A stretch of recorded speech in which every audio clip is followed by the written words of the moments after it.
Hello and welcome to Crucible of Words for more dedicated legacy action. Today we're trying a bit of Cloudpost. This is a deck that's actually been putting up a fair few good results lately. You know, it's creeping into like the top 16s of challenges, it's putting up a decent number of 5-0s, so I thought it was time to revisit it and see how it feels. So this is a big mana deck. We are trying to use Cloudpost to tap for a bunch of mana to give us the ability to cast the biggest things that we can. So Emrakul and Ulamog. We also have an Ugin Eye of the Storms, which is a relatively new payoff for the deck that can really blow apart what your opponent's trying to do. We also have Karn, which is another way we can sink a bunch of mana and just go get like a Lattice and lock our opponent out, or get a One Ring and just draw the cards we could imagine. Now we are using some technology that you will see in other decks. For example, Planar Nexus. This is a card that enables you to do a whole bunch of stuff here, and we have it alongside the Urza's Tower. So this combination of two lands gives us the ability to have 4 mana on turn 2, which is Karn or One Ring mana, which is obviously very good. But Planar Nexus is also a Cloudpost for the purposes of getting a Locus for the purposes of getting our Cloudpost tapping for more mana as well. The deck is trying to leverage crop rotation to assemble this package, but we also have a little crop rotation package in the deck. So we've got ourselves a Bojuka Bog, we've got ourselves Echoing Deeps, which can become copies of Cloudposts that have been wastelanded, etc., or can become like another Bojuka Bog if we need that. Obviously we have Glimmerpost as our other Locus, which gains us a bit of life.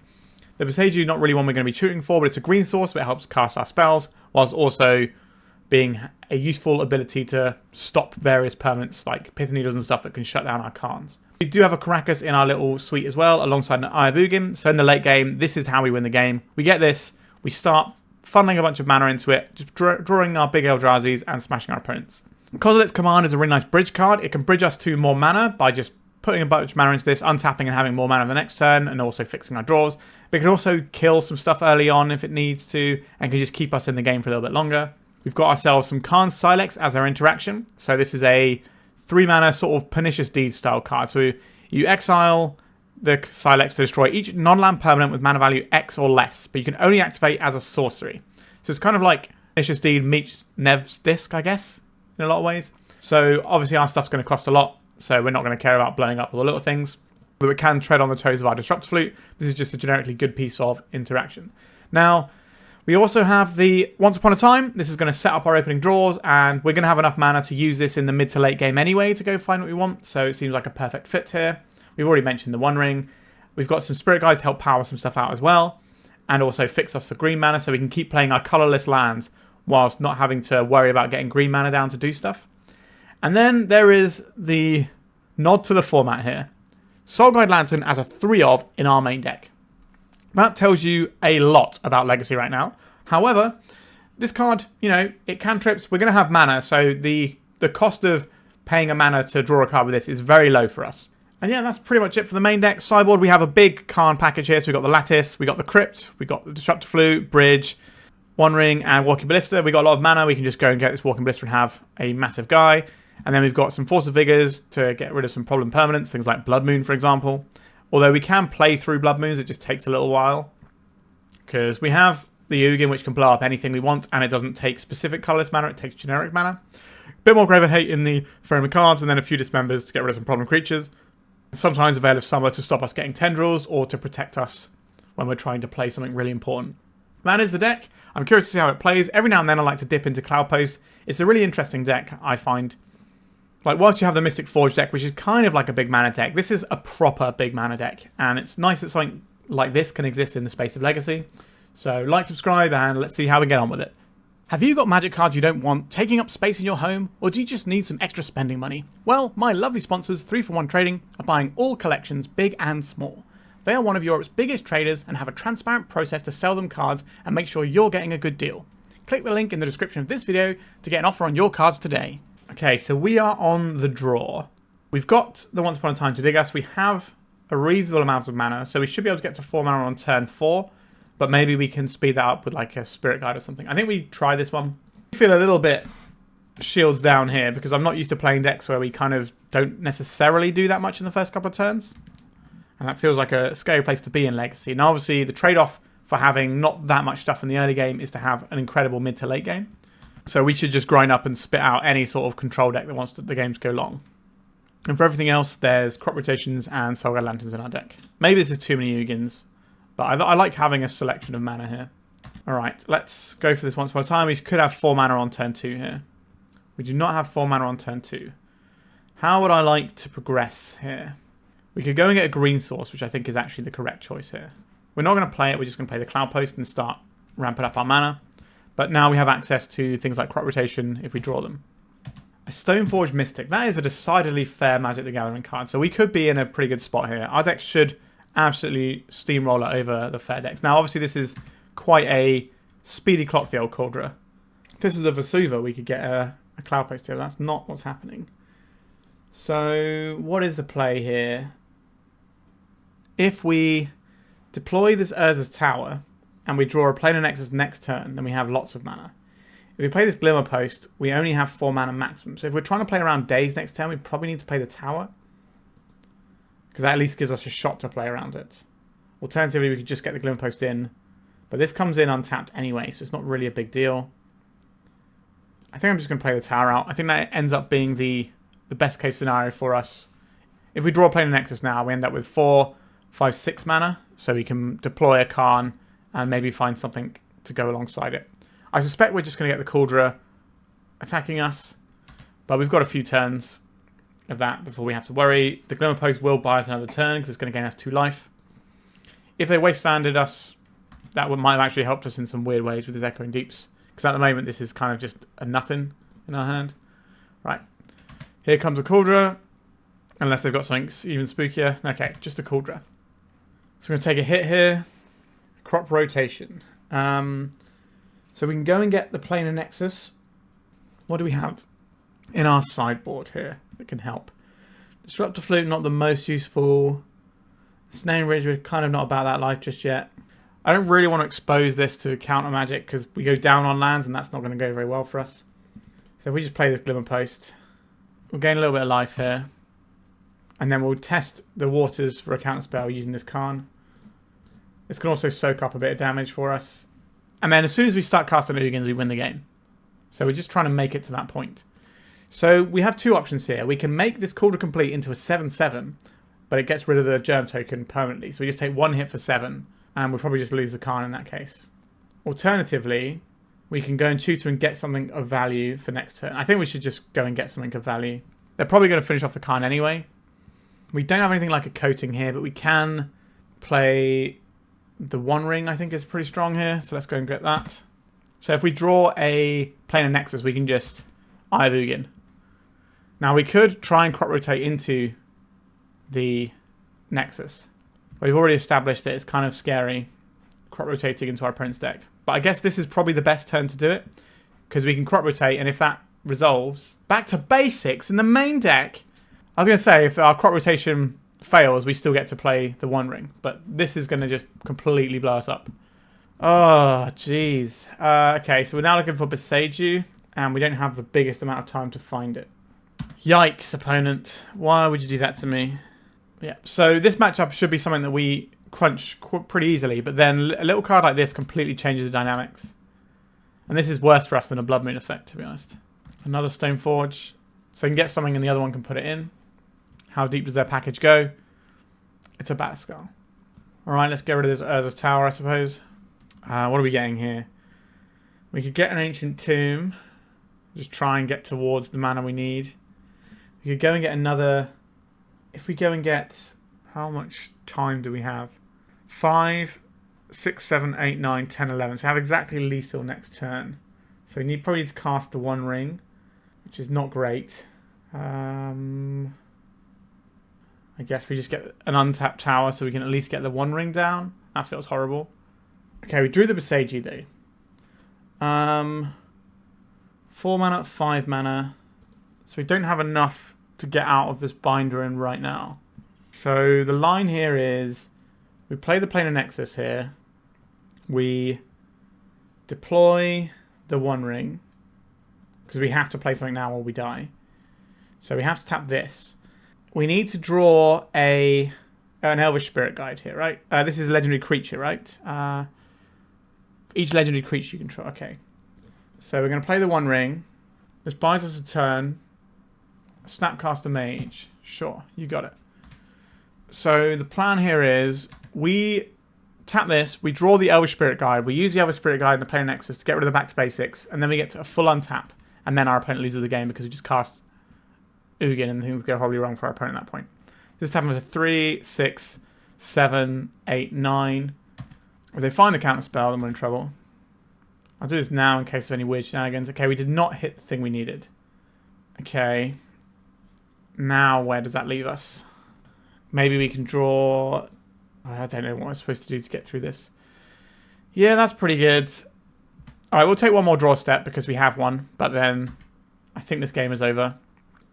Pretty much everything our opponent's done has been irrelevant apart from this one card, I would say. And that one card is going to win in the game. They had too much damage that we couldn't not play the One Ring there. That's very frustrating. But at least we now know what the problem is. So we don't get to draw any extra cards with the One Ring until our opponent's turn. Because this is, you can only draw one card each turn. We can still draw a card on our opponent's turn. But we still need to find a way to get through here. And entering tapped Echoing Deeps is not the one, is it? No, we can't quite get through this back to basics. Oh, that's really frustrating. Okay, let's go to the sideboard. We only care about one thing on our opponent's deck, really. So let's just make sure we don't lose to it, I guess. That seems fine. The rest of our opponent's deck seems pretty bad against what we're doing. These are all fine where they are. Don't want Veil's Summers to make sure that we can resolve our answer. Possibly. This doesn't really look like a Soulguide land to match up. They have Snapcaster Mage, but that's not really that scary. If I want this other Veil of Summer, we're going to need one more cut. This is Exile, so it will destroy the Cauldron Germs. That's pretty good. Are there any weird lands that we don't really need here? Karakas, they haven't shown us any legendary creatures. They didn't show us green, so I don't believe they're a Nadi build. So we could take out the Karakas in favour of this Veil. Seems a little sketchy taking out some lands, though. I think that's reasonable. Let's try it like this. Now, the game's going to go relatively long, I would imagine. Our opponent's deck is mid-rangey at best. Alright, we have the One Ring on turn 2. That sounds good. I don't believe our opponent has Wastelands. If they're a back to basics deck, they probably don't have the Wastelands. That's just kind of stepping on your own toes a little bit. Alright, we can just back-to-back the One Rings. Alright, we're getting a Force of Will out of this, and they pitched a Narset. I guess I don't need the Narset if we don't have the One Ring. Are we going to see a Stoneforge here? We can cast an Ugin next turn, and then our opponent will have a bad time. Enjoy your Stoneforge Mystic. I will have an uncounterable removal spell for this. And if this sits in play, it just means our opponent can't back to basics us as well. Alright, what are we doing here? I think we're just going to draw a card. Alright, a Force of Vigor. That's not the worst thing for us to have. But this giving us 3 mana means we can play through a back to basics very easily if that's what they slam here. Sure, enjoy. It doesn't matter. This cast trigger is going to blow it up, and we're going to be fine. Add some mana. Blow up your back to basics. We're kind of doing a very similar thing to the Mystic Forge decks, of just have a look at our haymakers. So that's always nice. Yeah, that felt pretty strong. Let's just do it again. Okay, we have the Boseiju. We need to find a green source for it, though. But I think this hand is reasonable. Got a decent amount of green sources in our deck. I think Force Stoneforge into back to basics is basically the best hand our opponent can have, and we kind of snuffed that one out quite nicely. Alright, we now have our forest if we require it. This comes in tapped. This gives us potential 4 mana on turn 2. I guess that means we're supposed to play out the tower here. It's kind of awkward that we're playing a Cloudpost deck, and it's not the best land that we can play a lot of the time. Alright, no play from our opponent. They probably have a back to basics in their hand, I would imagine. Like, they either need early pressure or a back to basics so they can protect. Planar Nexus, so we did hit the thing we wanted. Alright, I will just jam this Karn. We have the answer and we have mana to cast it. So I'm not worried about our opponent back to basics in here. I don't believe they're running Dazes. They haven't shown us things that make me think they're running Dazes. Spell Pierce maybe, but we're not really playing around that super well anyway. And the way this matchup plays out means that we can kind of just keep throwing stuff. A Lavinia, that's interesting. Alright, we can just keep throwing stuff until something sticks. And we're going to have the time to do it. So I don't mind offering up one of our threats here. No back to basics this time. An Ugin. So this is 4 mana. This is 5, 6. So next turn we can Ugin. Alright, I'll have a Cloudpost. 4, 5, 6, 7, 8 mana. That's not enough to Ugin with Veil of Summer backup. But we'll see if we need to do that. We can always take another turn. They know we have this forest in hand. An Elvish Spirit Guide. That allows us to get everything we want here, doesn't it? 3, 4, 5, 6, 7, 8. So we can play around with days I don't even think they have. Whilst also having this Elvish Spirit Guide. Yeah, sign me up. No permanents to blow up. Which is a shame. Alright, they're just scooping because we played a massive guy.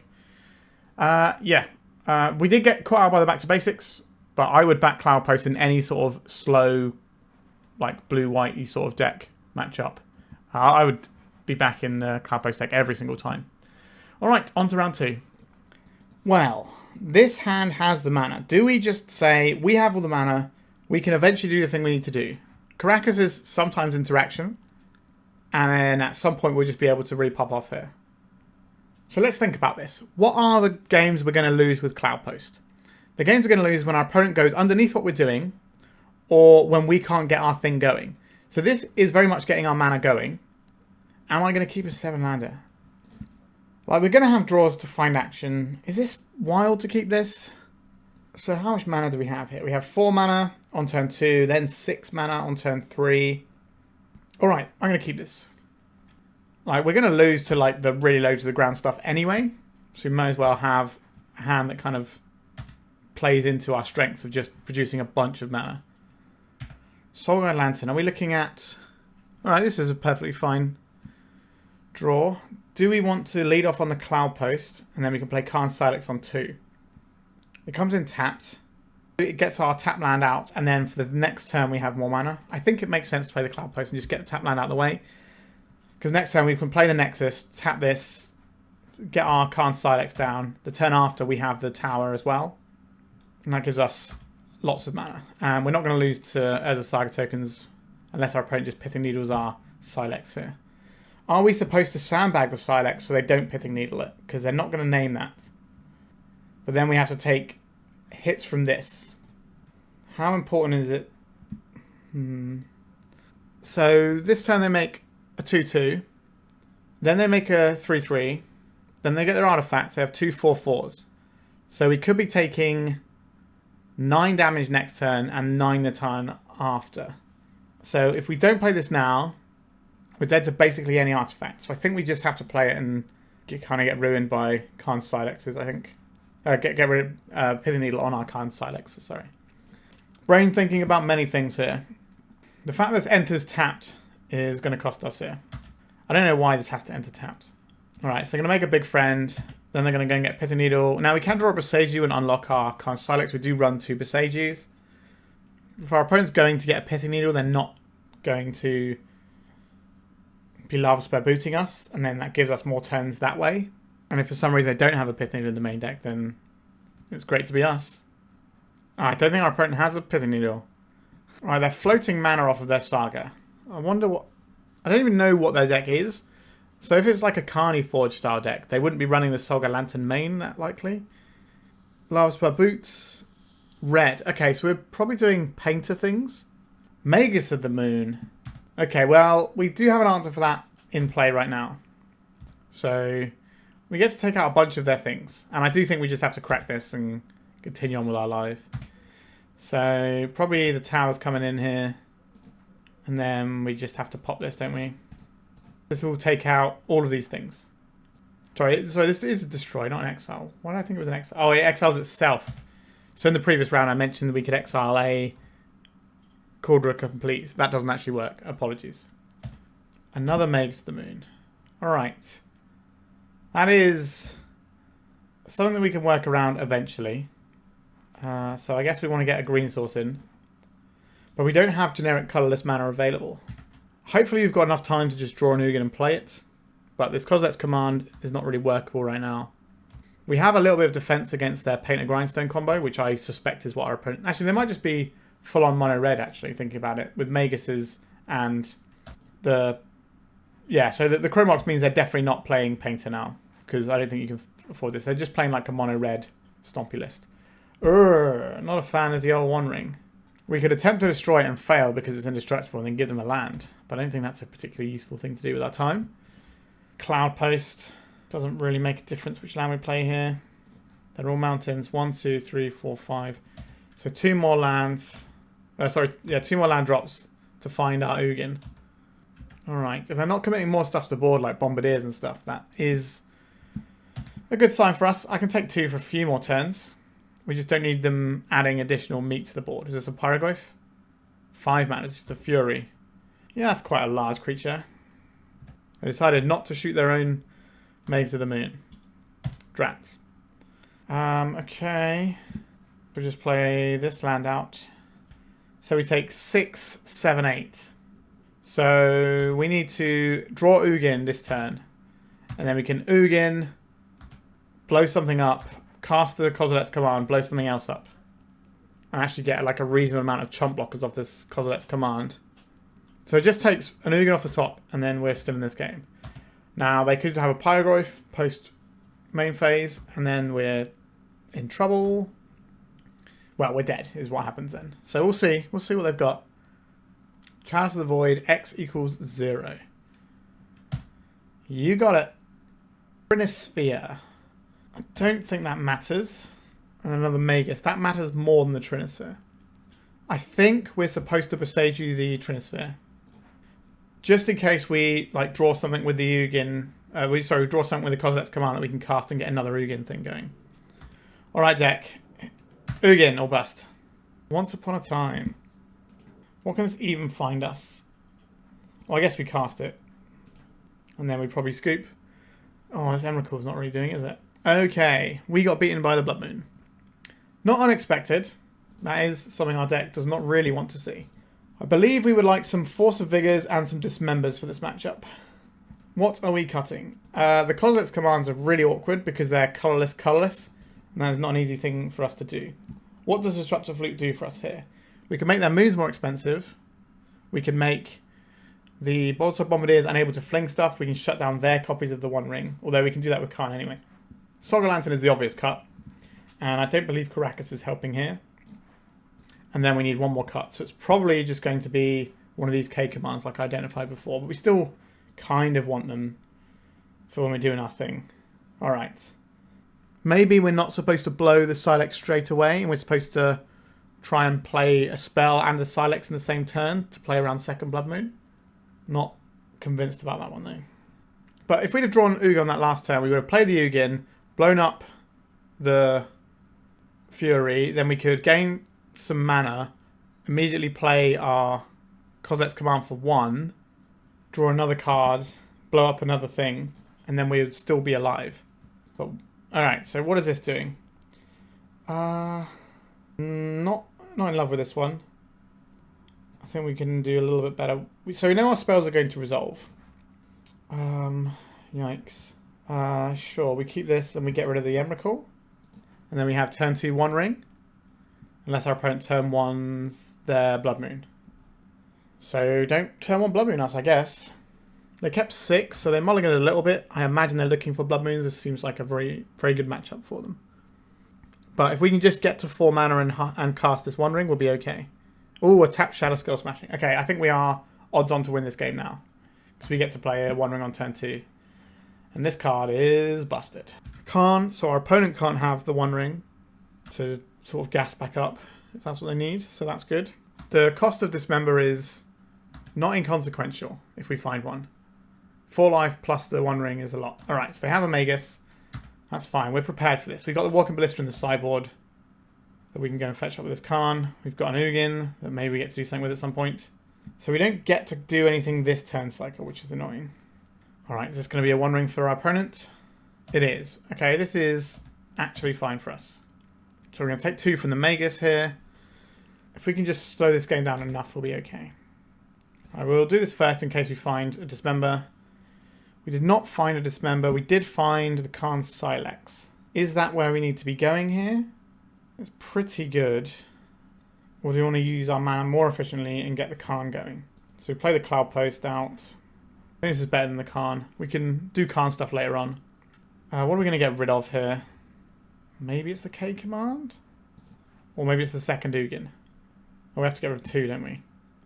Alright, I'm going to go with the K command here because we want to make sure that we have a Karn to stop the One Ring from just winning the game against us. We're only at 13. That's not too bad. I think Pyroglyph could be a little bit irritating. Fiery Confluence. 2 damage to each opponent. So choosing not to blow up our artifact. That's a little concerning. He's going to tap for 3. 1, 2, 3. We blow this. We have 6 mana, not 7. What is in our Karn board to help us out here? Disruptor Flute. How much is Fiery Confluence? 4 mana. 1, 2, 3, 4, 5, 6, 7, 8. So we can stop that from getting us. We're dead to a bunch of things if we do that, though. I don't think we have a line that beats Broadside Bombardiers. We could turn off the One Ring. We already have the One Ring turned off, so that doesn't seem like the best use of our Disruptor Flute. Is it Fiery Confluence or is it the Broadside Bombardiers? If we name Broadside Bombardiers, they can't fling. Maybe it's Broadside Bombardiers. They probably have more copies of that as well. Alright. We didn't quite have enough mana to get things going. And then this One Ring is a bit awkward. They have the Pyrodwyf. Alright, we did not manage to beat the Blood Moon deck. We could have played that one a little bit differently. I think we were right to get the Karn Sylex down rather than play the Karn. I think we just one turn behind where we needed to be. Alright, on to the third match. This opening hand seems a little bit awkward. We don't really have access to any of our big mana stuff. Double Once Upon a Time is pretty awkward. But we do have some early interaction, which is something that I've been wanting a lot. Am I supposed to try this? We do have a crop rotation, which can paper over some sins a little bit. Alright, so we're going to keep a hand. So we've got a bunch of lands. Let's see how this pans out. Now we're playing we've got a bunch of early stuff for our deck. Let's see how this pans out. Our opponent's obviously a Yori on deck as well. And it looks like they are probably more towards Death and Taxes. What do we want here? Ancient Tomb is okay. I'll take an Ancient Tomb and I'll play a Forest. So next time we can play the Sylex and kind of sit on that a little bit. And just make land drops. Alright, so they're not Death and Taxes. They're probably some sort of Yorion value pile then. And they're running Snow Covered. So they're probably playing Bant. Lion Sash. That is not a card we care about right now. Okay, I'm down to put this Karn Sylex into play, I think. Oh, we got Force of Will out of it. Sure. This could be like Esper Vial, potentially. But the Snowlands make me think our opponent's running Ice Fang. Which is a good thing to blink with your Yorions. It could just be blue-white taxes, though. Ether Vial. Sure. Turn 3, probably not the turn you want that to be coming down. Sure, you eat the Sylex to pump the power on this. And Urza's Tower. Now, our opponent is a counter-spelly deck. How much mana can we actually make here? Float 2. So we have 3 mana here. 4, 5, 6. So we have 6 mana this turn. 7 if we include the Spirit Guide. But we need 8 mana to do our big play. I'm going to crop rotate away this Ancient Tomb. Our opponent's got 2 cards in hand. We can pay through a daze. If they have another Force of Will blue card in their 80 card deck, then they get me. And that's, you know, the way of the world. Alright, so we've got a lot of mana now. So we got 3, 4, 5, 6, 7 including this. So I think we go for Karn here. Alright, they're going to eat the Ancient Tomb in response so that their creature is bigger. We can, plus to keep it alive, we can -2 to get something good. I think if we -2 and get the One Ring, that probably ends up going well for us. Do I want to... I would have to use a Spirit Guide to Once Upon a Time now anyway, so I'm going to wait until our opponent's turn and then see if we can get access to a little bit more information. So the Lion Slash will kill our Karn, but that saves us 3 life, and then we can sit behind the One Ring. Ah, the old Wasteland. Alright, let's... I think we cast this Once Upon a Time. See if we can find a replacement for this Planar Nexus. A Cloudpost. That is not great here. Now, we have these Echoing Deeps, so we will still have enough mana to play the One Ring next turn, unless they immediately get rid of this Planar Nexus, with the heads-up play knowing that we have Echoing Deeps. Yep, heads-up play there. Okay, deck. Another Urza Tower is not the one here, is it? So I guess we're just playing out a Cloudpost. I do feel like I'm lacking a lot of agency in these games. We kind of just... We have the cards, we play the cards. Maybe we didn't need to crop rotation when we did, but I think it was a pretty good shot. So they're going to name the One Ring. They know we have it in hand with this Meddling Mage. And then they're just going to beat us down with this Lion Slash. Sure. So this hand of early interaction doesn't feel like it was doing very much for us. So maybe there's a lesson learned there. We're supposed to just index into trying to guarantee our big splashy plays a bit more. Okay. We can play out this as a tower this turn and then sandbag the Planar Nexus for next turn if we draw something we can cast. But we're just dead on board, aren't we? This is 6-6 now. Alright. We got smashed up pretty hard there. So what do we want in a matchup with this? Probably Dismembers, and that's likely to be it. I don't think this is a Solga Lantern matchup. I don't know if we want the Force of Vigors or the Veils. Like, they're not trying to Thoughtseize us and take our key plays. They do have counter spells. The counter spells look like they're going to be 2-for-1s, which isn't the worst for us. And obviously getting green mana isn't necessarily the easiest thing here. Disruptor Flute on Wasteland makes a lot of sense here. Karakas might be useful. They probably have things like Failure in their deck. And the Yorion, which I don't really like bouncing it, but it's better than dying to it in certain situations. Also, the Karakas, if we're considering it part of our combo, where we can loop an Emrakul over and over again, that is a real thing. It doesn't come up that often. You normally just win when you play the Emrakul anyway. I think we're just going to have the 3 Dismembers and move on. Like, hands like this just look awful, don't they? Let's mulligan.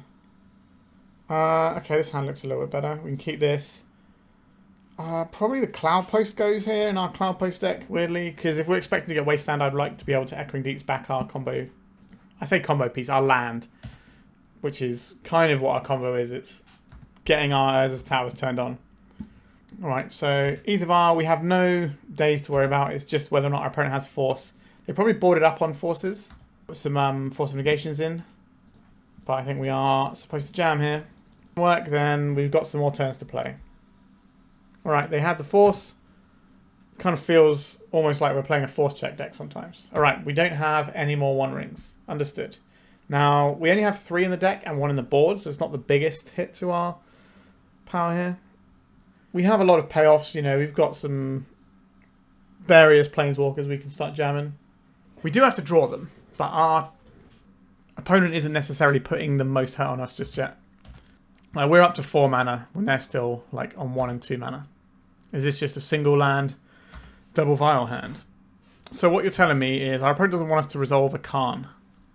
3, 6, so if I play this as a tower out, 3, 6, 7, 8, 9, 10. So we can get Ulamog next turn and then cast it turn after.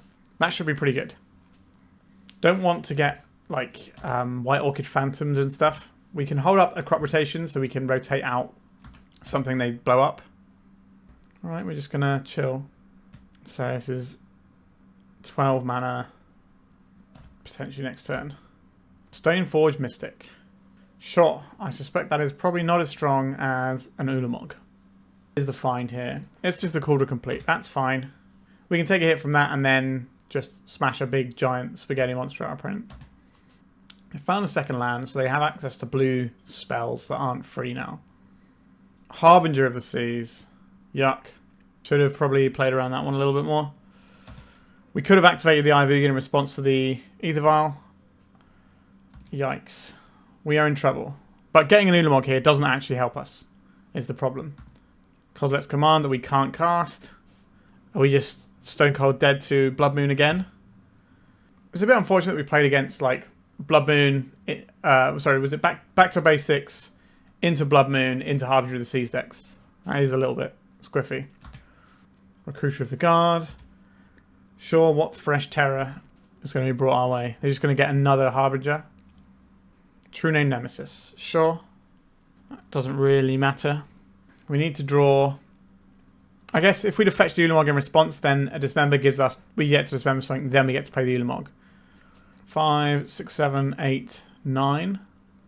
I think we're in trouble.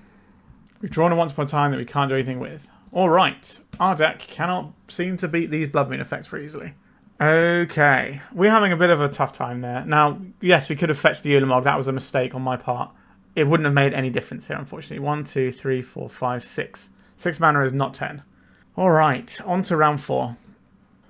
Are we relying on this Elvish Spirit Guide? Sorry, this Once Upon a Time to find us stuff?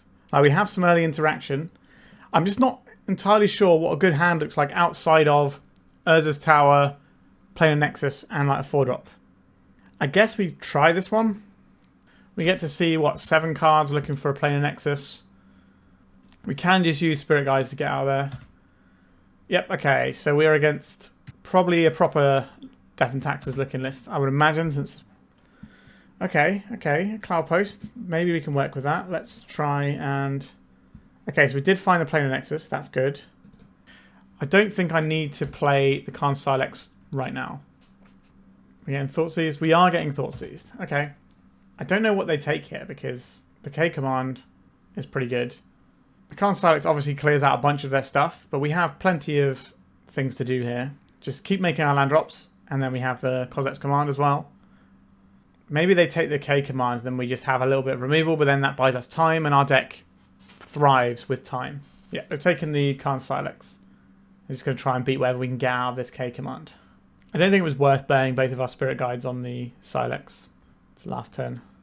Okay, we'll play out our Planar Nexus. We have a Kozilek's command for 4 if we pitch both our Spirit Guides. It does turn our green mana into colourless, but we have green mana in hand, so that's fine. A Wasteland, you say? An Overlord of the Baelmerk, you say? Okay. It's a guy. We're going to get back here. Another Overlord, or is it the Stoneforge? Stoneforge, but they've binned over the Cauldron. Just drink as deeply from the well as we can, using our Spirit Guides.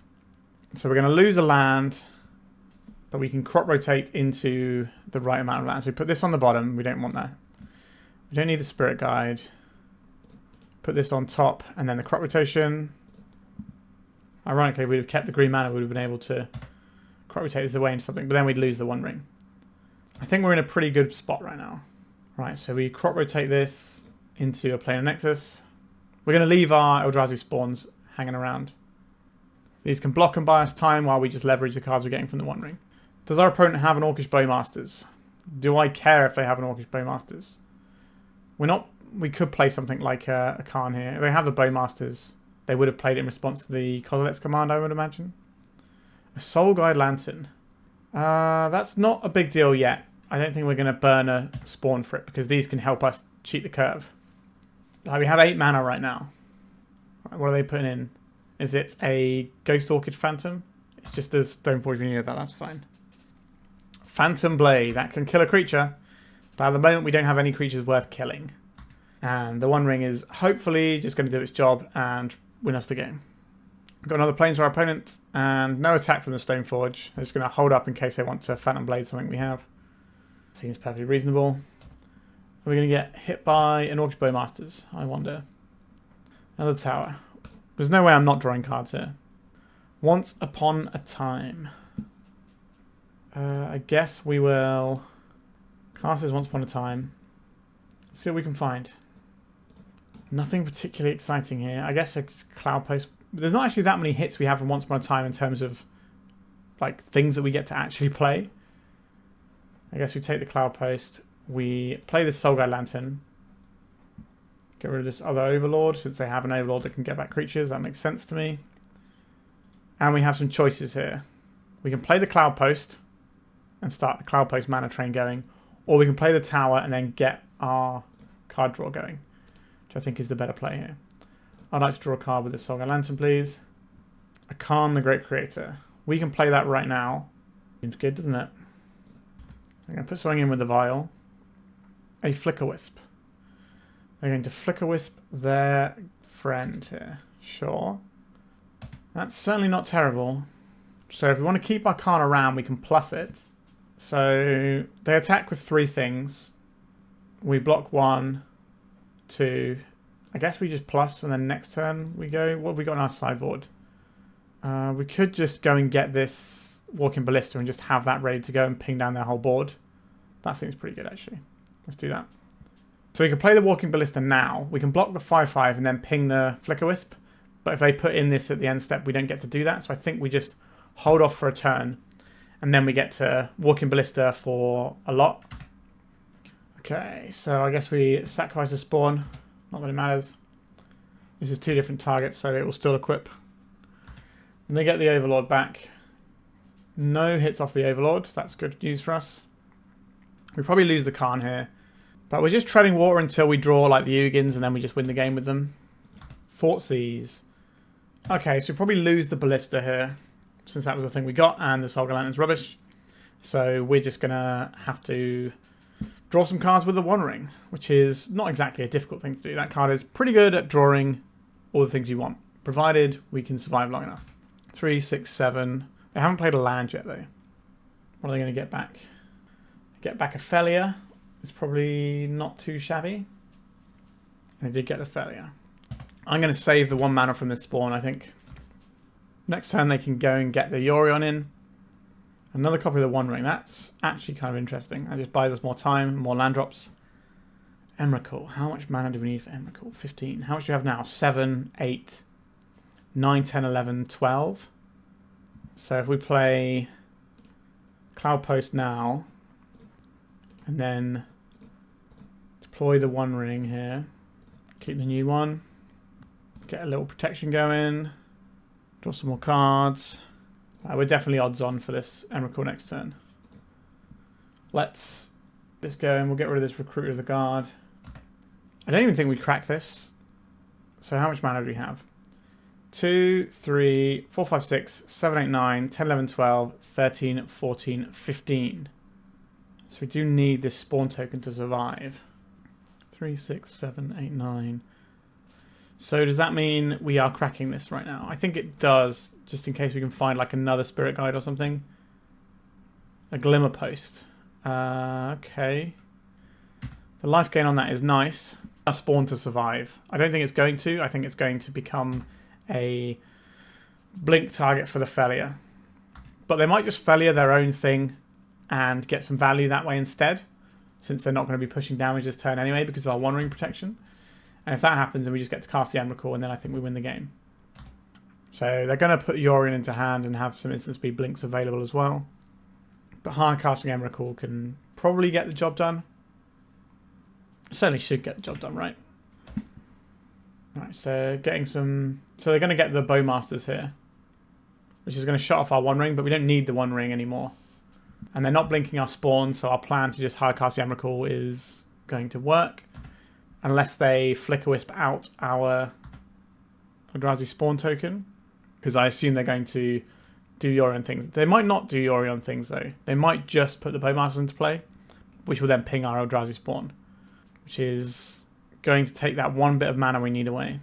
Overlord getting back another Overlord or a Witch Enchanter. Witch Enchanter, sure. Now, please let me use the mana from my spawn token. Right, we're in our turn. The One Ring is burning us. Can we please go to our main phase? We managed to make it to the main phase. 3, 6, 7, 8, 9, 10, 11, 12, 13, 14, 15. Cast Emrakul. I'm a big fan of having an extra turn with a massive annihilated creature in play. Now, our opponent has a decent chunk of permanents. We're not going to pop the One Ring, I don't think. They might have a Solitude that can just take out this Emrakul. We know they have a Bowmasters, so I don't really want to just ring it up. That gives them 2 permanents that they can sacrifice to Emrakul. I'd rather get the Emrakul hitting first. This is lethal as well, so they're going to have to leave back the Flicker Wisp to block. Alright, we have Annihilator 6 on the stack. There is an Orcish Bowmasters. You got it. I'm going to put us to 8. So the Orc army is obviously going to go here. Probably some amount of lands they're just going to play off of Aether Vial. Stoneforge isn't looking very strong right now. That's got to go. They can get rid of the Phantom Blade. I think that's actually a pretty good shout here. Unless they think they're going to have the time to blink it. Right, so now they chump block with the Flicker Wisp. And we've done a good job of cleaning up their board here. In our second main phase, we're going to make green mana here. And we're going to, Once Upon a Time, see if we can find like an Ulamog or something. Oh, that's an Ulamog, isn't it? So 3, 6, 7, 8, 9, and then we play another land. Okay, so just play this Ulamog. Does Glimmerpost work here? 3, 6, 7, 8, 9, 10, 11. Yeah, it does work. Just get a little bit of life, just a little cushion there. I'm going to exile your Aether Vial and Orcish Bowmaster, I guess. Alright, we got the game. Took a little while though. Death and Taxes. I would like access to Dismembers, please.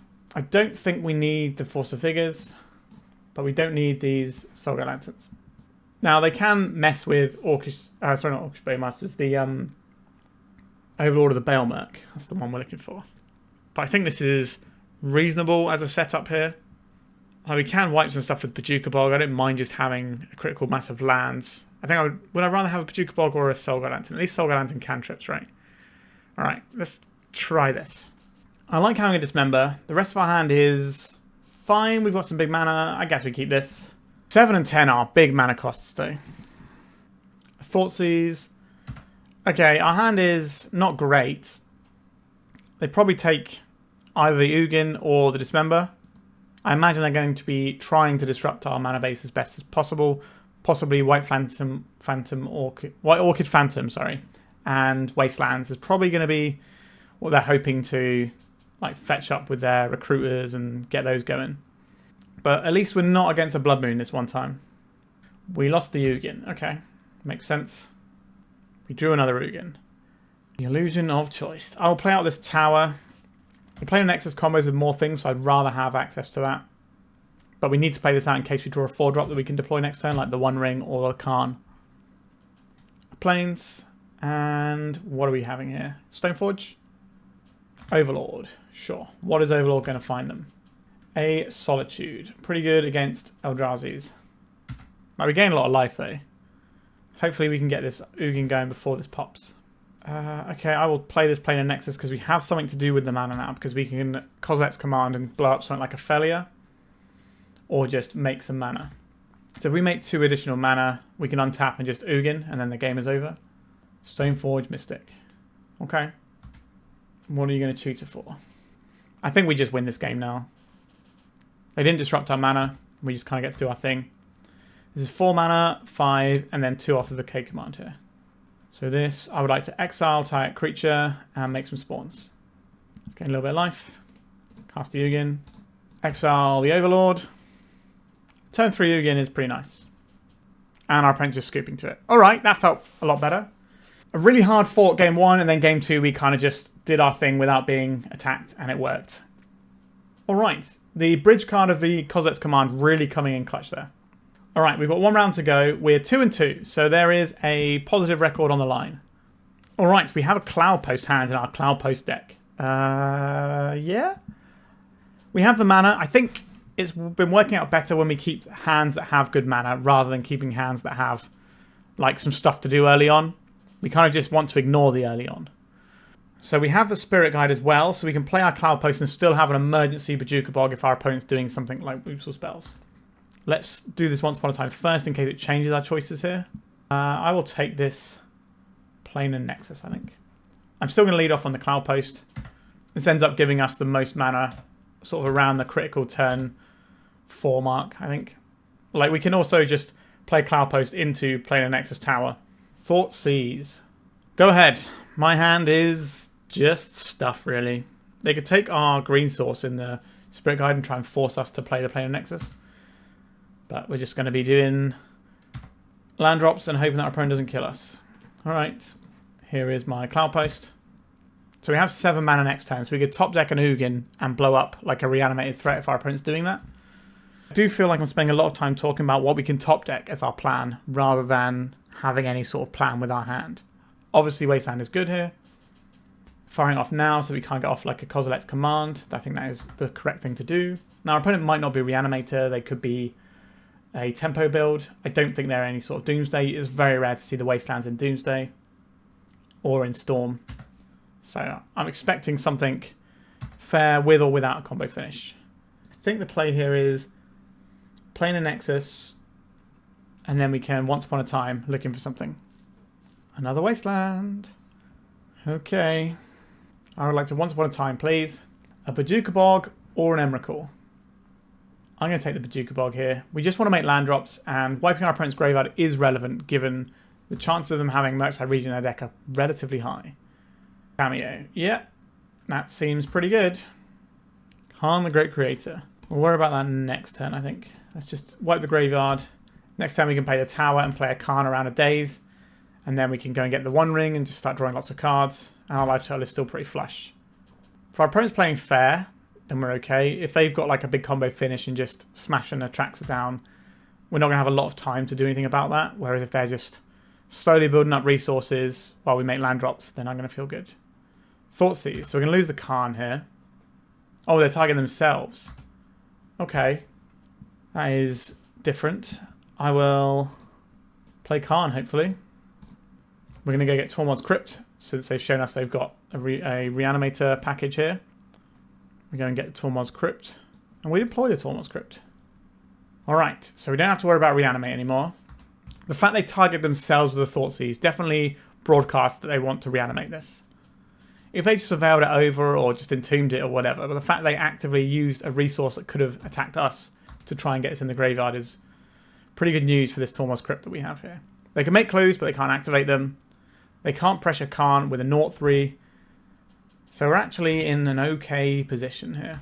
One of the cards in their hand is a reanimation spell of some description as well. We could play around Orcish Bowmasters and just plus this for a turn. How much mana do we have here? 3, 4, 5. So pretty... we could just play this. And then we have 3, 4, 5, 6, 7. So we go and get like an Ulamog. And then the next turn we have 3, 6, 7, 8, 9, 10.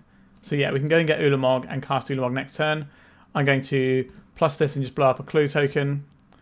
We want to keep our Karn alive against the Orcish Bowmasters because this is going to keep their clues down and just generally be useful. I imagine this is a Surveil land. They could try and bounce our Crypt, but then in response we just wipe the Archon. Petty Theft on the Karn. Yeah, you got it. That's fine. That's not what this game is about anymore. I'm going to blow up probably your 2 lands, but we'll see. We've just had enough time to operate here. A Thoughtseize. Sure. They take the Karn here, right? Unless they do the maths and work out that we can get the Ulamog, but then we get to keep the Karn. So it's kind of win-win for us. 2 cards left in hand for our opponent. One of them is a Reanimate or an Animate Dead. That sort of general wheelhouse of things. All right, let's just 3, 4, 5, 6, 7. Let's go get Ulamog. All right. That is the end of that chapter. So they could have taken an Elvish Spirit Guide and given us the Karn for another turn. Not sure that's a great line for them though. So Faerie Macabre seems pretty useful here. Solgar Lanterns in the main deck, obviously pretty good. Karakas, pretty good. Bojuka Bog. So a lot of our stuff is nice here. The Karn Sylex is pretty medium. We've got a lot of 4-drops here. Maybe it's the Karn that we're trimming on. Just bring in a couple of Faerie Macabres and try in this. We could bring in some Veil of Summers to try and resolve spells, but I don't know. I'm just not feeling that one. Like, we have to keep in the Solgar Lantern, which is like the main flex slot in our deck. This hand really needs more mana. I think we can mulligan here. All right. This is pretty good. Honestly, I'm just going to get rid of this once upon a time. It doesn't find us very many of our threats. And we have all the mana anyway. So let's just roll with it. Okay, so we do have to play out a land if we want to get this Solgar Lantern into play. We can pay around a Daze, which our opponent might not expect, which is the joys of Spirit Guides. There's going to be an Entomb and then a Daze. And then we pay for the Daze and our opponent has a horrible time. Alright, they're brainstorming in response to Solgar Lantern. Put some respect to Solgar Lantern's name. That's what you need to do. A Force of Negation pitching Force of Will. Alright, opponent. You are on a graveyard line. Are they just going to reanimate next turn and kill us? Could be. They're entombing to shuffle the Brainstorm in their upkeep. They might not have it. They might just have identified that doing their combo plan is the way they actually win this matchup. They missed on land. Okay, that gives us a chance to draw something useful here. A Karn Sylex. Are you something useful? You are certainly a spell that we have. And I think we will cast you around a Daze. Just have this ready to go. It can blow up an Animate Dead pretty easily. And we do end up with enough mana to pop it in a big way. So we can kill an Atraxa with it. Not next turn, but the turn after. Alright. If we draw another Spirit Guide, we can pop the Sylex and kill the Atraxa. They found a Wasteland, so that's obviously going to be a real issue to us. I'm not sure that we beat what our opponent's putting down here. Murkside Regent, Wasteland, Ponder, Force of Will. Goodbye, Urza's Tower. Our opponent's going to be generating quite a lot of the old value over there. So we're going to be seeing Ponders being spun up here into Murktide Regent. Possibly even Murktide Regent this turn. Okay, if they don't play Murktide Regent this turn, I think we have a shot here. Because this is going to tap for 3 mana, this is going to tap for 3 mana. So we can afford to take 1 hit here. If we take 1 more hit, and then the Cloudpost will get us where we need to go. Alright, Pondering, so we're not getting Murktide Regent this turn. Ulamog. Ulamog's pretty good, isn't it? So this is 3, 6, 7, 8, 9, 10. So next time we can just cast an Ulamog. Alright, I'm certainly a fan of casting Ulamog. And then we can put the exile trigger on, take out this Atraxa. We can pay around a Daze, but they have a Force of Will rather than Daze, so that's not really a thing we need to worry about. Our opponent can't activate this fetch land because of the Sylex, which is a random bit of text which I often forget it has. Players can't pay life to cast spells or activate abilities. Actually, they can't Force of Will, right? Because you have to pay a life for this. So our Ulamog can't be Force of Willed either. So I think we have this one, unless something really weird happens. I need to make sure I've done my maths here, though. 4, 8, 9, 10. That does work. So we gain 4 life here.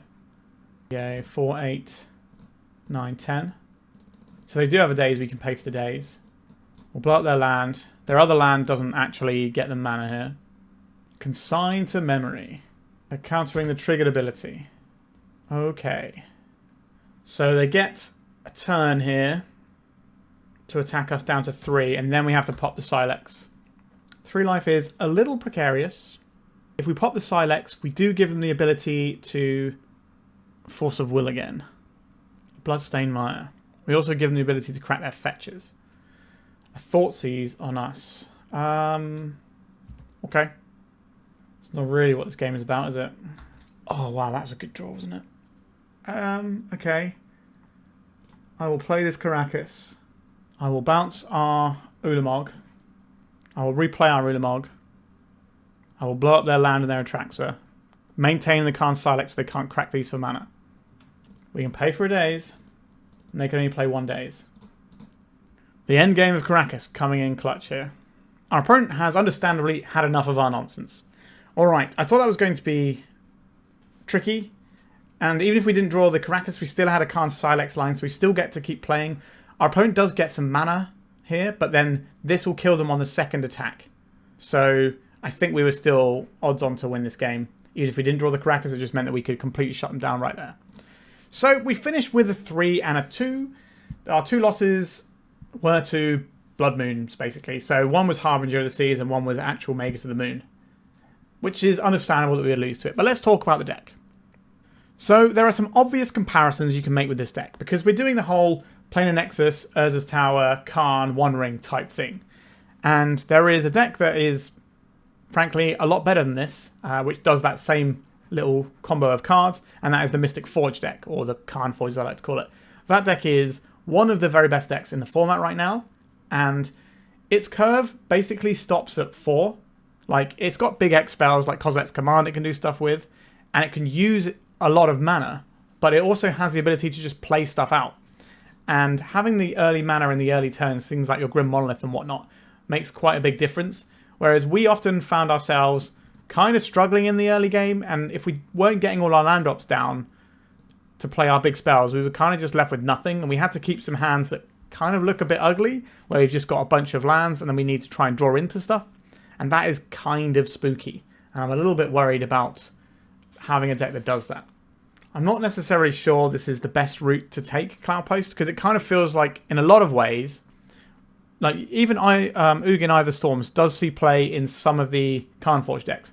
So if you kind of ignore like just the few little bits and pieces here, we're pretty much just playing the Karn Forge deck, right? We've got Kozilek's Command, One Ring, Karn, Urza's Tower, Planar Nexus, Ancient Tomb, the Disruptor Flutes, and then we've sort of taken out a bunch of the action to give us like some Spirit Guides and some Once Upon a Times and Karn Sylex type stuff, and the Solga Lanterns. That doesn't feel like a good use of slots to me. Like, if we're trying to build the best Cloudpost shell, I think we should probably lean more into Cloudpost than this.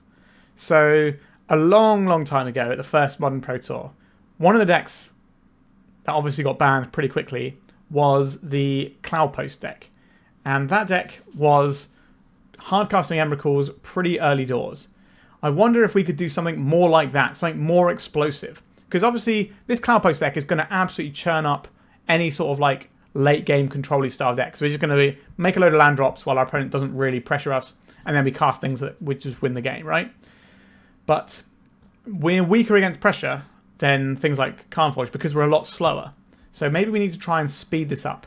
Now, this deck, when Sowing Mycospawn was legal, I think was very, very good. I think the Cloudpost Sowing Mycospawn deck was one of the best things you could be doing in the format, and I think people slept on it a little bit. And people were like, oh, Eldrazi's running this Sowing Mycospawn, we need it banned, blah, blah, blah. But actually, the Cloudpost deck was much scarier than the Eldrazi deck, in my opinion. It just wasn't played as much, and it was harder to play. But losing that little sort of midway bridge that the deck relied on has really hurt it. So maybe it's time to go back to drawing board and try something completely different. Because as it stands, I don't know why I would play this over Mystic Forge if I want to be playing, you know, the core of the deck. Your Kozilek commands, your Eye of Ugins, your One Rings, Karns, and stuff like that. By putting this green mana into the deck to try and make this work, and we've kind of just made things worse for ourselves. If this was colorless, we could be playing a bunch of like the Karnforgy stuff, and then like Grim Monoliths and things, and then we just end up playing Karnforge is the problem. And if we're trying to differentiate this, I don't think, you know, these handful of slots here are enough to differentiate it in a good way. I think it does, you know, make it different. Our mana base is worse. It's harder for us to cast spells because we're trying to curve higher, and there's just some issues that we can run into here. And we have less payoffs in terms of like things that are happening in the first few turns of the game. So it just gives our opponent time to answer the one payoff and just treat us like a Force of Will check deck and then pressure us down before we can really get things going. Now, when everything works well with this deck, it feels great, and I do like Cloudpost. It's an iconic piece of art as well. I love it. But I think we could probably brew something up in the Cloudpost space that's a little bit more explosive, and I'd be curious to see how that feels. We could take the same technology we're running here, you know, like I think, you know, One Ring is obviously very good. Karn is pretty reasonable, but maybe we could be like doing something that's non-Karn here and just going deeper into trying to get our Cloudposty type stuff going. Just play like a bunch more posts, but then what happens when we don't draw the post in our hands? Or what happens when it gets wastelanded before we get to start Vesuvering it and things? That is a tricky one. You could always lean more green, so there used to be Primeval Titan decks, and that was kind of like a midway bridge, but I think it's too expensive now to be a midway bridge to what we need. Like 4 mana is like your bridge card, really, and we just don't have that. You know, we've got some payoffs here, you know, but Karn needs to survive a turn or have lots of mana before you start, and it's just a thing you top deck and you win the game with. Ugin obviously costs a lot more, so I think we need to do something with this deck.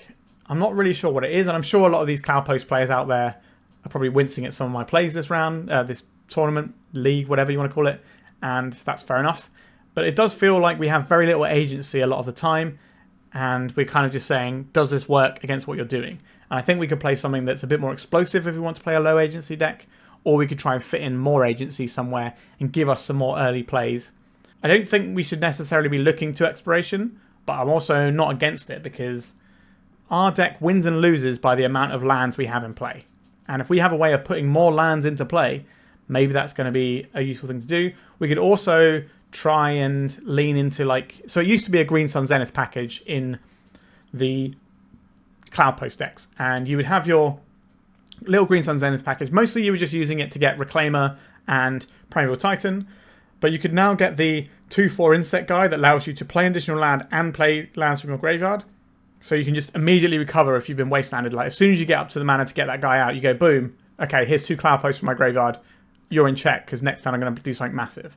That might be an interesting way of taking it. We'd have to lean more into the green. I think we'd have to be cutting the Karn package from the deck, which I don't think I would necessarily miss that much.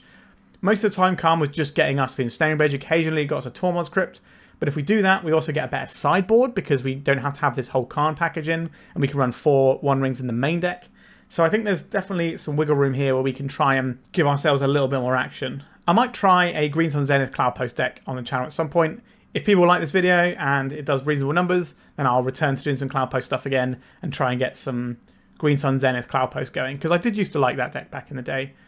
And maybe we'll try and brew something really spicy up, more like the modern lists were back in the very, very beginning when I was at that Pro Tour, where it was absolute carnage because everyone was doing really busted stuff because they didn't know anything about the format because it was the first tournament. And the Cloudpost deck was really strong. I had people just casting Emrakul against me on turn 3, 4, and 5, which is pretty cool. So maybe we can look into doing some of that sort of technology and see how it looks. I suspect it just doesn't hold up in the Wasteland format, but, you know, we can take a look. We can explore the space. So let me know if you want to see that. Thank you so much for watching. Please remember to like and subscribe, and goodbye. If you'd like to support me in the channel, please check out my Patreon. It has a free guide to budget turbo depths as well as 3 tiers of support. A low-cost one that enters you into my monthly raffle for a free donation deck on the channel, a mid-tier subscription that gives you access to my detailed turbo depths guide that is updated every month as well as regular articles, and lastly, the higher tier gives you all of the above as well as a monthly donation deck for my channel. If you're interested in supporting the channel this way, please check out the link in the description.